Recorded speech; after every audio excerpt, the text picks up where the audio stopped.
Madam President, Wendy, Your Excellencies, ladies and gentlemen, it's a real great honor to be the first recipient of this award endowed by Issam Fares, a very, very familiar name in our part of the world, and if I may say so, not a common occurrence for a man who is wealthy but has also a social conscience and is doing so much good in his own country, Lebanon, and in the region, and also in the United States through his connection with this institute and also the Tufts University. I hope that many other people will take example of what Issam Fares has been doing and will do the same thing, especially now that the Arab Spring, which started in winter, continues throughout all the seasons and still is called the spring, offers much more opportunities for initiatives like those that are taken by Issam Fares. Since you say that I have done a thing or two in the field of mediation and problem solving, what I have learned in that business is that there are two things that are important. One is understanding. The other one is humility. So, I'll tell you two stories. That's, I think you have heard enough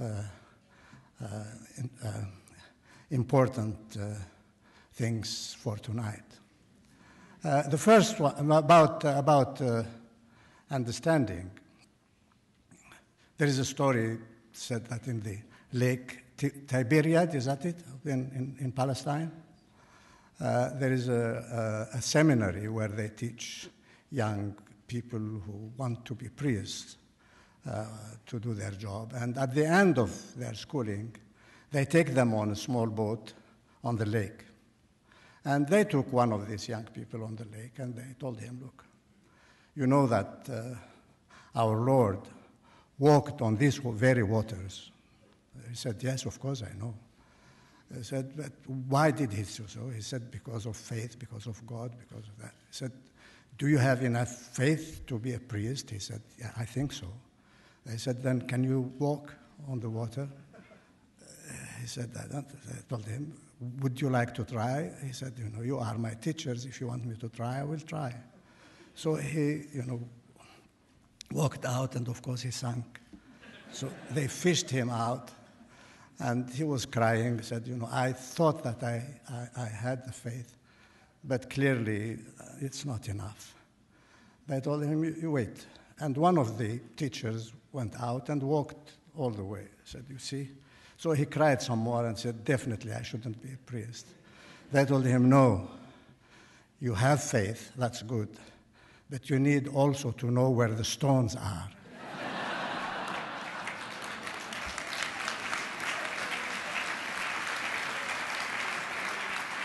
So much about knowledge. About humility, I'll tell you a true story. In 1998, I was special envoy of the Secretary General for Afghanistan. That was my first incarnation in Afghanistan. And in September of that year, the Taliban swept most of the country and took over a city called Mazar-e-Sharif in the north, which used to be the provisional capital, as Wendy knows very well, of the Northern Alliance. And there they assassinated 9 members of the Iranian Consulate General and arrested all the Iranians they found, about 100 or 130. And took them all down to Kandahar in prison. naturally, the Iranians were extremely angry, and they actually threatened to invade the country. They massed 200,000 people along the borders, and it was really serious. So I went to Afghanistan to see if we could do something to lower the temperature. I went to Kandahar and I saw Mullah Muhammad Omar. We had 4 hours discussion, at the end of which I was very, very happy that he agreed to release all the Iranian prisoners and allow us also to repatriate the bodies of the Iranians they have killed in Mazar-Sharif. So, we were extremely happy in the United Nations that we had, spared Afghanistan and Iran a war, and the region, I don't know what kind of consequences. It was really a great thing. I'm sure you'd have given me this award just for that. But, 2 years later, I received a message from the young man who was the interpreter of Mullah Muhammad Omar. I realized he was very young. He looked very young. I know that he was in his early 20s. I realized that he has done a marvelous job. So the message he sent me was the following.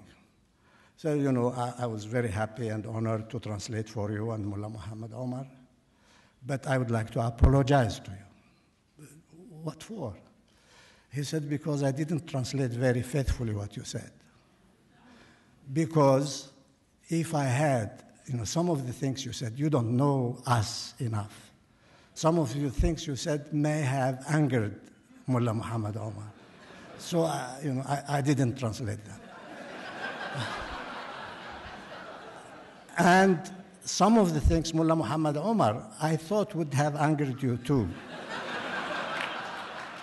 So I didn't translate those either. So you see, immediately I realized that, I wouldn't have deserved an award for that.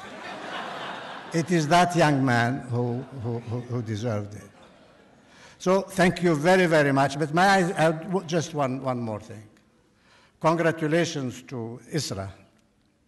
Very warm congratulations. But you see, my award is a vote of thanks for the past. Your award is a vote of confidence for the future.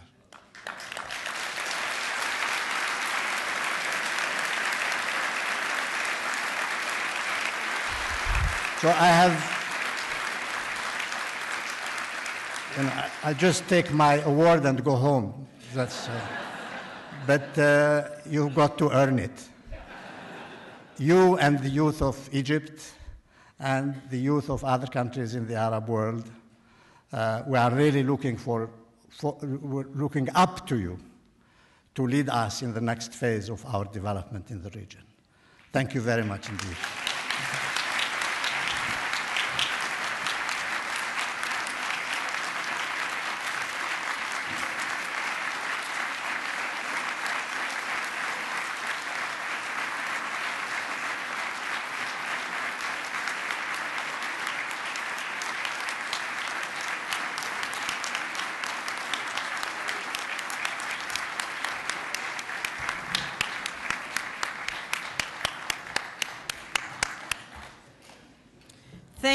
Thank you very much,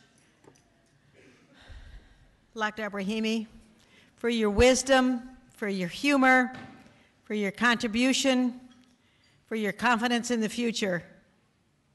I think all of us are touched and deeply moved by what you have said tonight and what you've done in your career.